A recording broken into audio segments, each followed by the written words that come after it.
This is Chapter 7, Designing Organizational Structure.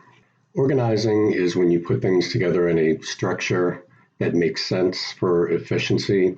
You want to organize your bedroom, you have a sock drawer, you put your pants in the closet, whatever it is. You put things in a place that makes sense for you. If you're going to organize a company, it's going to be the same thing. The employees are going to be located in a particular physical area. In the building, they could be located with other people with different skill sets that make sense for what you're trying to accomplish. Organizational structure is simply the term that is used to define or to describe what the organization looks like once it's been put together.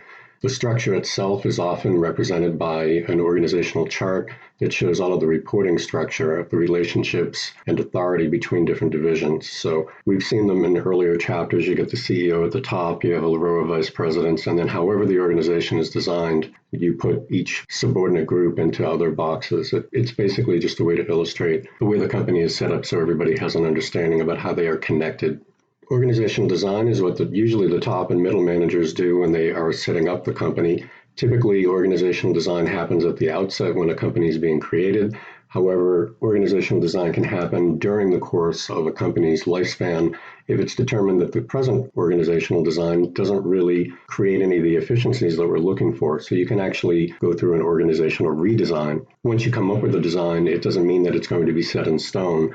Things may change over time, or you may figure out that you've got a better way of doing things. So you can always update the organizational design going forward to ensure that your employees are reporting and have access to the proper resources to accomplish the goals and objectives that you have set out. This slide shows different factors that may affect organizational culture. The organizational environment, that could be your competition. It could be the culture, the organization, the country that you're located in. There could be laws that are changing. There could be interests that are changing. The financial market could alter and become different. There could be technology changes that could impact the way that you do business. Regarding organizational structure, obviously during the pandemic, a lot of people have been working from home and working remotely. Technology is what has enabled that to happen. Some places were doing remote work prior to the pandemic. Places that at least had the capacity to move in that direction were able to be flexible when the pandemic hit for the types of jobs that allowed people to work remotely. Human resources affects organizational structure. The people that you have working for you are as much a resource as anything else. Of course, they are people, and they shouldn't be treated as if they were a copy machine or anything else. However, they have a particular sets of skills, they have competencies that they bring. Retaining those employees and keeping them with you is important. If you don't retain those employees, if there's a lot of turnover, that could have an effect on the way the organization is structured. The types of employees that you have and the type of work they do could have an impact on the way that you choose to organize your structure, depending on the level of control that you need to have over your employees. And then the overall strategy of the company could affect the organizational structure. If top management and middle management decide that there's certain things that they want to pursue, there could be a particular type of structure that would be most compatible with what they're trying to accomplish.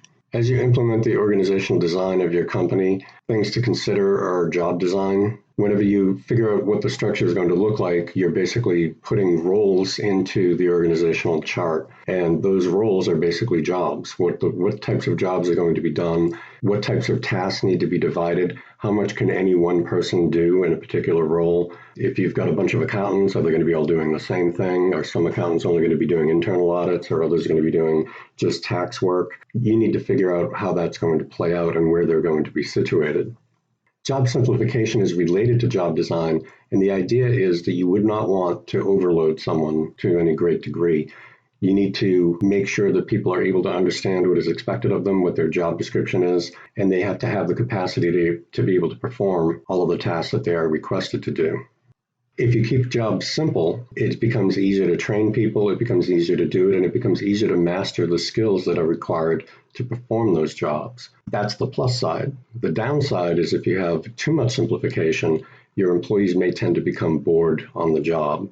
And it depends on the nature of the work, but if you have, a college-educated creative person and you've relegated them to a job that only has a few things that they really need to focus on, in the interest of making it easy to train them and making it easier for them to master what they're supposed to do, after a few weeks or maybe a few months, they may become kind of bored and start to check out as a result. One of the things that you can do that may sound contrary to job simplification is job enlargement. And what you can do is create some type of tasks that would be present to let employees cross over into different fields. Maybe their job design and their job description is rather limited. If you think that they have the potential to move into another job or maybe expand their capabilities, you could give them more duties, provided they're willing to do so.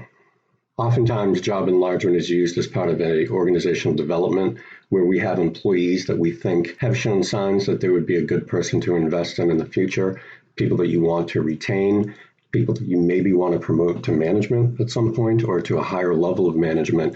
Job enlargement is a good way to see how they respond to that type of work. Job enrichment is increasing the level of responsibility rather than just a different type of task that they have to do. So you could basically empower them through job enrichment to make more decisions on their own rather than going to their own boss to be able to get approval for something. It's very similar in the objective of job enlargement. Job enrichment is just the decision-making capacity, whereas job enlargement is the task.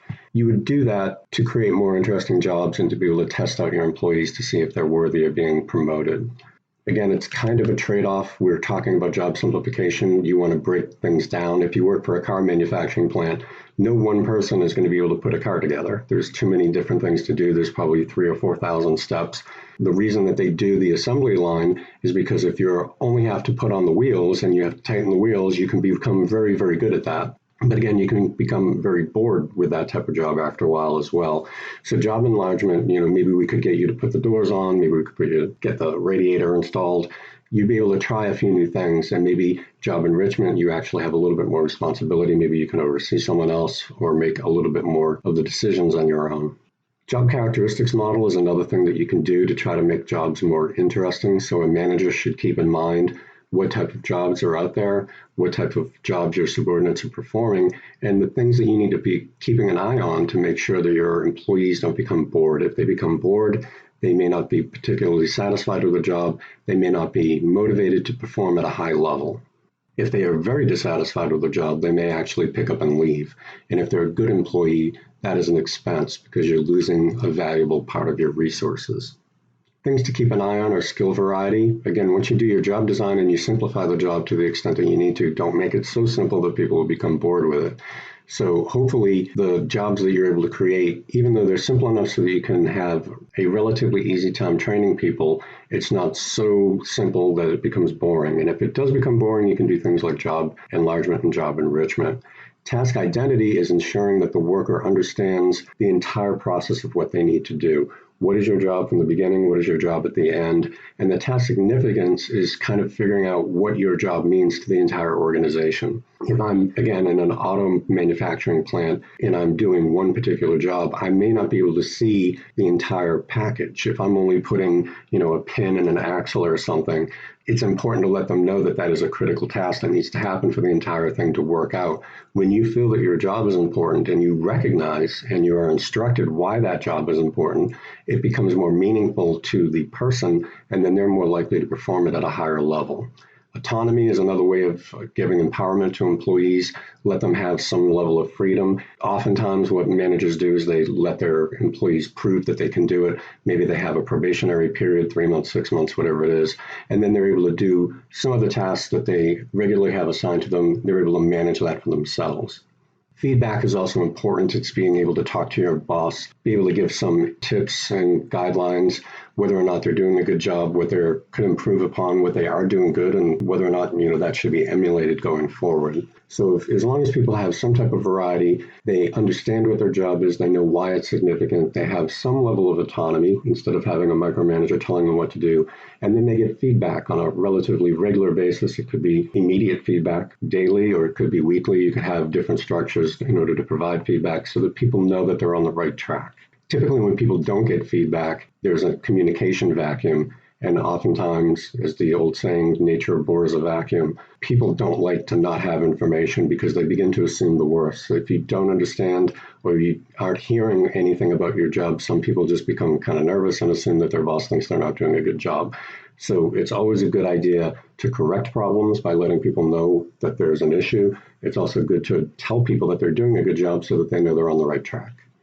When you're grouping people into an organizational structure, you can do it by function. And again, this is when you put people into a department. So we mentioned it previously, you could have a marketing department, you could have an accounting department, you could have research and development.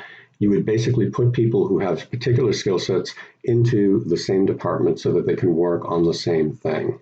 If you have a group of accountants and they're all working together, if they have any questions, they can ask each other. The manager is only overseeing accountants. It becomes a lot easier to become productive. The next slide shows an example at Pier 1 Imports about how they do their functional structure there. So you've got the president and CEO at the top, and then you've got all of these functional units that report to the CEO, including the vice president of finance and CFO, that's chief financial officer.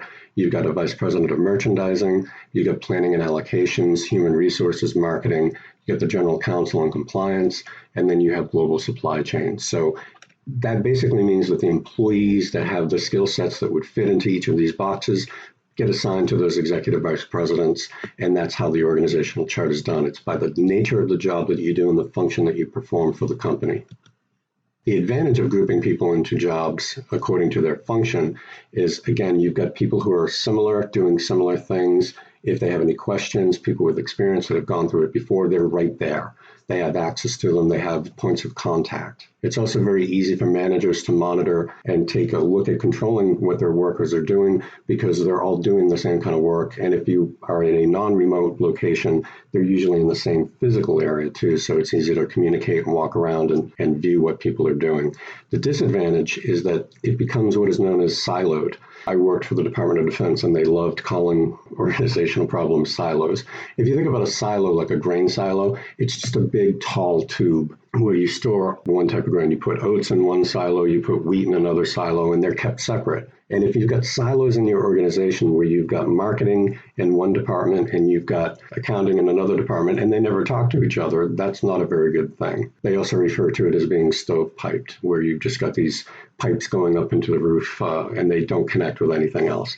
What you want to do is to be able to build some type of bridges, some type of connection between the different departments, because sometimes marketing is going to have to talk to accounting. Sometimes they're going to have to talk to finance. Sometimes they're going to have to talk to research and development.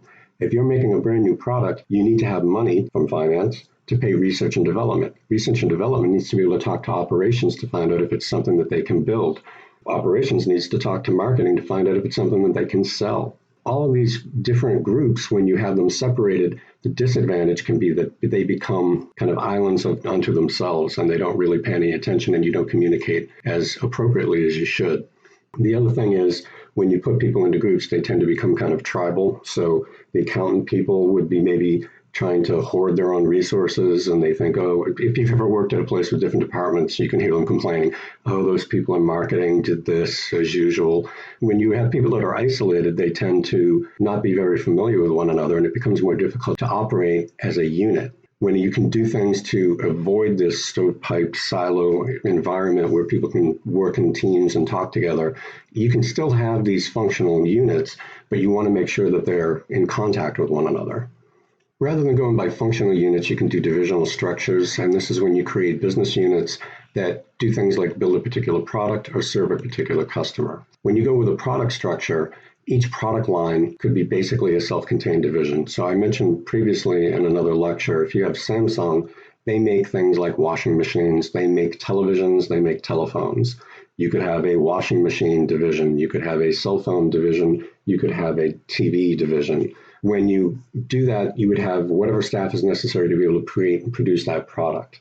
If it makes sense, according to the strategic vision that the top management comes up to, then that would probably work.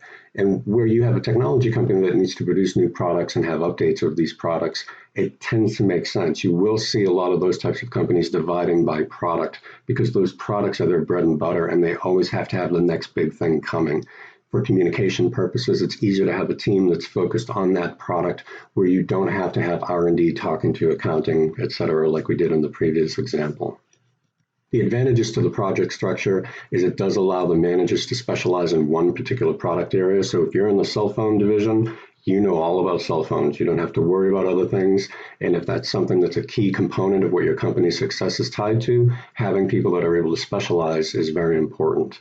It allows you to become an expert in a particular area. In creating this divisional structure for products, means that managers are more in tuned to what is required for the work to be done. They can really get a handle on what is necessary in terms of the use of resources, whether they are short of certain resources or whether they are being wasteful of resources. Corporate managers, because of this other layer where you've got these product managers, they don't need necessarily to have direct supervision over the division because of the expertise that the division managers are able to acquire. The next figure, it may be kind of hard to see here, but you should be able to pull it up in the book. It concerns graphics regarding product structure, geographic structure, and market structure. And they're just examples of how the organizational charts that we spoke about before would appear with each structure that is mentioned here. Geographic structure is where you focus on creating a regional structure for your organization. You could have, a North American headquarters, you could have South American headquarters, Europe, etc. So rather than having a company that replicates everything where you've got accounting, marketing, etc., or by product where you go by cell phone or TVs, etc., you could have a geographic structure, which would be the Northeastern United States, for example, and they would just handle everything within there. Now, whether or not that makes sense, it's really up to the top management to figure out what type of structure fits for the purposes that you're trying to do. When you have a global market structure where you're selling the same product everywhere, it probably doesn't make sense to replicate that on a geographic structure. You would probably go with a global structure when you're doing a multi-domestic strategy, which we spoke about in the previous chapter. When you have a multi-domestic strategy, it means the products are going to be customized. And by having a global structure where you have units located in different regions that handle the product for that area, that would allow you to be more responsive to the differences and the required customization for the products and services for each area. In a global product structure, the division, not the country or regional managers, takes the responsibility for figuring out how those products are going to be created and how it's going to be marketed. Again, here's the graphic for the global geographic structure and the global product structure. You could go by market structure, so instead of going by function, what the employees know how to do, instead of going by product or geography, you could go by market. So you could have a consumer market, you could have a government market, you could have a business-to-business market. It's really based on who it is that you're selling to. So you could develop your products and all of your systems to be able to really target on the type of people that you're selling that product to. When you're trying to decide what type of structure you should use, it really is dependent upon the nature of your business. Some businesses are perfect for market structure, some not so much. A matrix structure is a relatively complicated way of setting up a structure. A matrix, as we'll see on the next slide, allows you to have multiple product teams, and it's basically designed so that you can follow the line here. Everybody's kind of got a connection.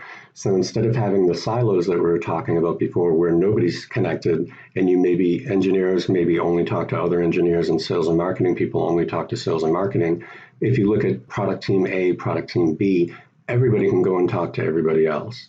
It can be very useful if the situation calls for it. It can be very complicated. And oftentimes I've seen situations where people had to have managers just to design and manage the matrix structure to make sure that people understand how it's going.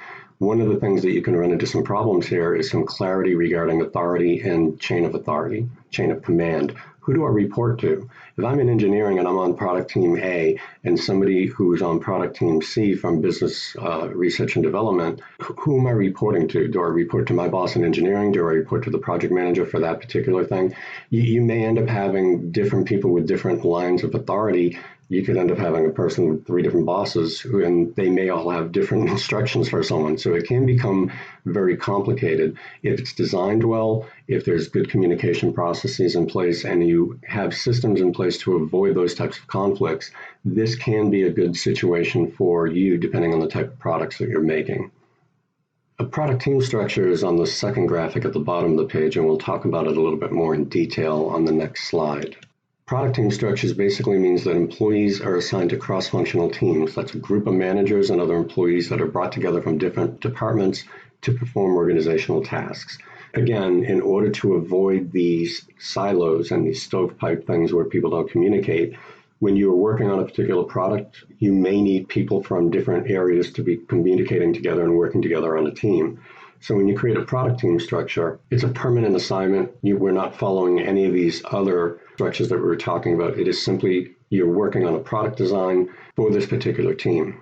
The idea is to become as efficient and effective as possible in creating what is required for this product and to come up with new advances to be able to stay ahead of the competition. Next slide talks about coordinating functions and divisions. Authority is simply the ability that is passed down to you. We talked about it in an earlier chapter, legitimate authority, reverent authority, etc. It's basically the power that you have. We're talking mostly about legitimate power here, to hold people accountable, to do controlling, to evaluate their work, etc. The hierarchy of authority is reflected in the chain of command that is specified in the organizational chart. So all the stuff that we were talking about at the beginning of this chapter, when you look at the organizational chart, you figure out where you are, and then the name above you is who you report to, and the names below you are the ones who report to you. So that's the hierarchy. It's where you rank in terms of the levels of authority and the level of managerial control in the organization. For allocating authority, span of control refers to how many people report to you. A span is essentially a distance. If you think of a bridge, they refer to it as a span. You could have a very short span, you could have a very long span. Typically, it's a good idea to have maybe 3, 5, 7 people reporting to you. When you start getting above that, it becomes a little bit unwieldy, at least on a managerial level. If you're a vice president, you may have 1 or 2 divisions reporting to you. The 2 people that are the heads, those are known as your direct reports. You would have a span of control of 2. If you are a line manager or frontline manager, you may have 10 or 15 people who are all kind of doing the same job on a shift. That might be a little bit more justified to have such a broad span of control, which it would be 15 people. But because the types of work that they're doing are a little bit more defined and regular, it probably is a little bit easier to manage those types of employees. Typically, somewhere in the middle, if you're talking about top of the line manager or middle manager managing another group of supervisors and subordinates, you're talking about 5 to 7 people typically. Here's the span of control at McDonald's. So if you look at Steve Easterbrook, who is the president and CEO, at least at the time that this book was published, he's got a span of control of 9 managers. He's got various presidents, president of McDonald's USA, international markets, president of foundational markets, etc. So he's got 9 different direct reports that report to him. Each one of these other direct reports will then have another line down, and they'll have their own span of control for their particular group that are working for them. A tall organization and a flat organization is simply a way to describe what the organizational chart looks like. If you have a tall organization, that means you have a lot of levels of managerial bureaucracy. You've got a president, a vice president, a senior manager, another junior manager, and then a supervisor. If you are a regular line worker and you have an idea and you need to get approval, you may have to go up through 7 layers and then have somebody approve it and come all the way back down. It's potentially a very slow way of operating. It does allow a lot of control, so some companies may prefer that, but other companies that need to be reactive very quickly, they don't like having that long communication chain. So many companies try to become flatter. Usually what that means is that they remove some levels of middle management. The flatter the organization, the quicker the reporting authority can be, because instead of going through 7 or 8 layers, you may only have to go through 2 or 3. There is a relationship between tall and flat organizations in span of control. In a tall organization, because there are more managers, the span of control, meaning the number of people that report to them, is typically smaller. So if I have a span of control of 4 in a tall organization, and then they decide to reorganize and they're going to cut out 1 layer of middle management, and we become a little bit flatter, that means my boss isn't there anymore, and maybe the person below me isn't there anymore. My span of control is probably going to go up. If it was 4, maybe now it's 8 or 10, because the people that used to report to other managers are now reporting to me. So one thing about a tall organization, you typically have a smaller or a more limited, a shorter span of control. Where you have a flat organization, they become wider, meaning that more people report to you because you have fewer layers of management to be involved. Here's an example of what a flat organizational hierarchy looks like. You've got the first layer, which is the president. You get the second layer, which is middle management or line manager, and then you go right to the workers. So the worker reports, number 3 reports to 2, 2 reports to 1. If you have a big question, you only have to go up 2 lines of authority to be able to come back with an answer. If you have a very tall organization, you can see there's 7 lines. If you're number 7 and you have to get up to number 3, 6, 5, and 4 all have to participate in it, and it has to get back to you. It may take a week or two, or you may never get an answer because of the way things typically pile up. So the advantage of a flat organization is responsiveness. The advantage of a tall organization is you have a lot of security in terms of making sure that you make the right decision, because a whole lot of different sets of eyes are going to be looking at it. I can't tell you that flat is better or tall is better. It depends on what you're trying to accomplish. Some companies like to have the control that is afforded by a tall organization, or the smaller spans of control, which means people have a little bit better handle on managing their employees. If you go from 5 to 10 people to manage, unless you doubled your skills as a manager, you're going to have a lot more work, and it's going to be a little bit more challenging to you. So a lot of people think that flatter organizations are definitely better. But when you do that, you have to make sure you've got managers that are not going to get burned out because they have more people reporting to them with wider spans of control, and that they have the managerial wherewithal, the skill set necessary to be able to take care of the wider span of control that comes with a flatter organization. Centralizing and decentralizing authority simply means, where is the decision-making authority located? Do you have a corporate office that's located in one place and every other satellite agency has to go to the corporate office for one decision? Or do we have all of these different satellite offices which are basically able to make decisions unto themselves? If you decentralize authority, that would be the latter example. You give lower level managers and other people, whether they're in the same building or located in other locations, that they can make their decisions on their own without a lot of oversight. Typically, if there's money involved, you have a dollar amount, so you can make decisions up to, say, $500,000. Let's say if you're a mid to higher level manager, they're not going to get involved with anything lower than that. That's an easy way to figure out whether or not that authority should be delegated. Integrating and coordinating mechanisms, these are things that managers can use to help make sure that there's communication and coordination between and among the divisions. So the things that we could look at here, the simplest thing to do is direct contact. Go and talk to somebody. Liaison roles are when you have people that are basically working together to be points of contact. The example that they give on this slide here is that you're coming up with new product ideas, but a liaison is simply someone who makes contact with another person. Task forces, you put people together in these little project teams, and again, I referenced this before, so if you went to the marketing department, the R&D department, manufacturing, you meet to figure out how to put together a new product, so that could be something that you could put together. You'll notice as we move down the list from direct contact to liaison to task force, the level of complexity is getting higher. So that means there's more stress on the managers that have to control these types of activities. A cross-functional team, it's a little bit more of a matrixed format, and it's got people on there that can do everything rather than just a task force, which is probably going to come up with, maybe we should go do this, maybe we should do that, here's a few ideas. A cross-functional team is going to be pretty much all-encompassing of everybody and everything that they need. They've got a new product, they have been tasked with putting this together and launching it. So this cross-functional team has got the authority to actually move forward with what they've been assigned to do. And then integrating roles for departments, this becomes more of that truly matrix version of an organizational structure. You take cross-functional teams from one place and you merge them in with other cross-functional teams so that everybody has a lot of different connections and a lot of different responsibilities. We mentioned strategic alliances in the previous chapter. So in terms of organizational design, some of the things that you do, you can basically enhance the type of things that your organization is capable of doing by teaming up with another organization as well.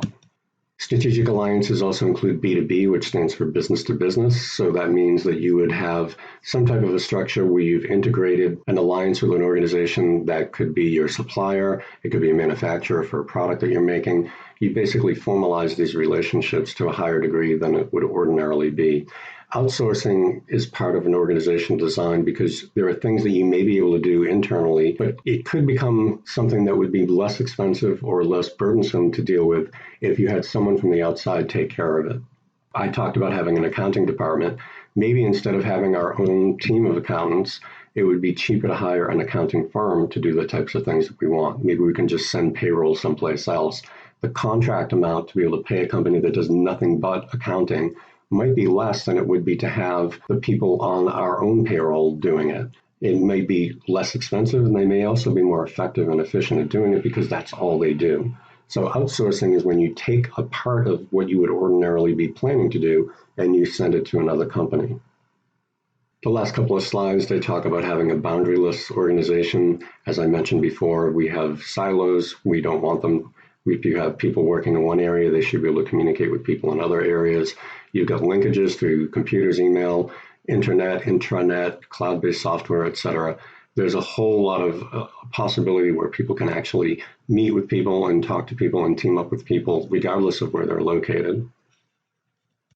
The final slide just talks about having a knowledge management system. So when you create your organization, you may have people, it would be great if they're in different divisions and they share and they have all of these communication capabilities.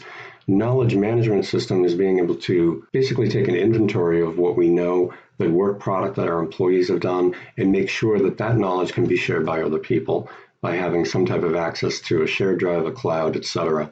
This can be teamed up with HR and through training and development so that when you've got top employees who have done something well and you want others to emulate it, you can sit them down and interview them and talk about what types of things that they do. You can actually create a body of knowledge from your employees and then share it with everybody else if you have a good system in place for communicating and sharing information across the enterprise.